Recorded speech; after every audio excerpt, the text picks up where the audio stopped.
evening and welcome to a new edition of the news. His Majesty King Abdullah said citizens have the right to get high-quality public services under facilitated procedures. The King made his remarks during a visit to the Greater Amman Municipality, GAM, where he met with its mayor and senior officials. His Majesty was briefed on progress made towards the delivery of plans and projects aimed at enhancing public services, in which he stressed that the public should be kept abreast of the delivery of projects, especially in the public transport sector. During the meeting attended by Prime Minister Omar Razaz, the King underlined the need that the public feels the change achieved through the e-transformation project and electronic services and procedures. The e-transformation program, His Majesty said, will boost citizens' confidence in public service, as he called for expediting the implementation of GAM's plans and programs. With regard to improving the business-doing environment in the capital, His Majesty underscored the need to formulate a comprehensive plan to develop services and infrastructure in eastern and southern Amman. GAM Mayor Youssef Shawarbe said the e-transformation project is expected to restructure procedures and automate 187 services by the end of 2020. An official delegation was formed by Prime Minister Omar Razaz to discuss Jordan's third Universal Periodic Review (UPR) report for human rights that will be presented in Geneva next month. The team is headed by Government Coordinator for Human Rights Basil Tarauni.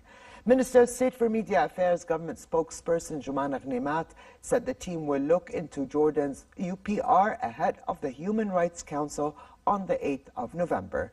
The delegation comprises Permanent Mission of Jordan to the UN office in Geneva, representatives from the Ministries of Foreign Affairs, Social Development and the Ministry of Justice, Security Apparatus, the Chief Justice Department, the Jordanian National Commission for Women, the Judicial Authority, and civil community organizations.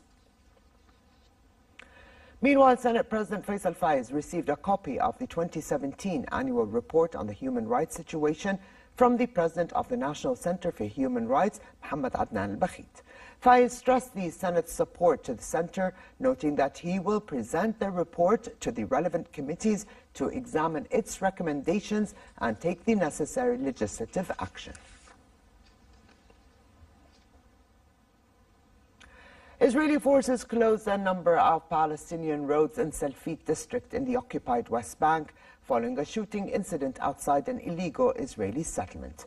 Occupation forces closed the entrance roads leading to the villages of Bidya, Qarawat Bani Hassan, Sarta and Masha, banning Palestinians from entering or exiting the area. The move came after a Palestinian allegedly shot dead 2 Israeli settlers and wounded a third. At least 10 policemen were killed in clashes with Taliban in the central Afghan province of Wardak. Afghan officials said the clashes came amid fighting to take control of key highways a day after the Taliban blew up bridges. A spokesman for the Wardak governor's office said the Taliban raided some civilian houses after killing the policemen, destroyed newly built checkpoints, and cut power to some parts of the city.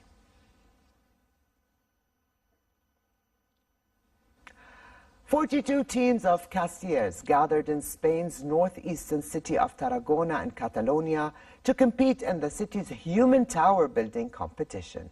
The biannual competition is a long-rooted tradition of the Catalan culture where collas, or human tower teams, try to build and dismantle a tower's structure. It has been declared a cultural and intangible heritage of humanity by UNESCO. The competition is a 3-day event, and the winner will be awarded $18,000 in prize money.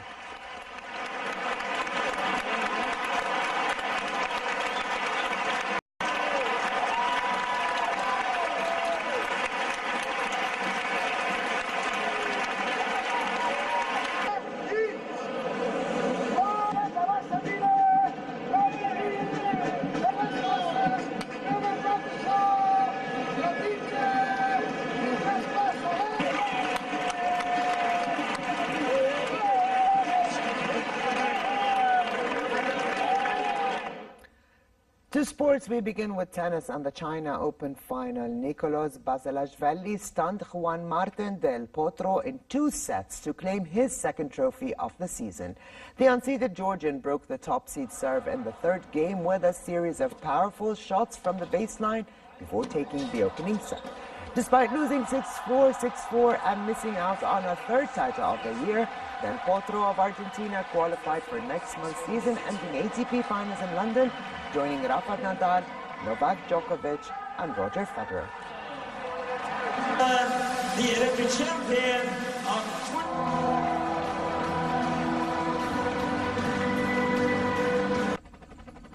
Danish cyclist Søren Kragh Andersen took victory on the revamped and iconic Paris Tour race.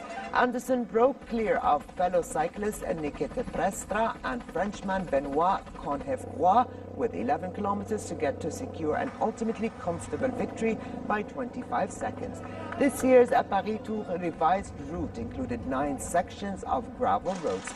The 211-kilometer race, 23 kilometers shorter than last year's edition due to the new additional obstacles, took the riders through vineyards before finishing on the iconic Avenue de Gramont in Tours.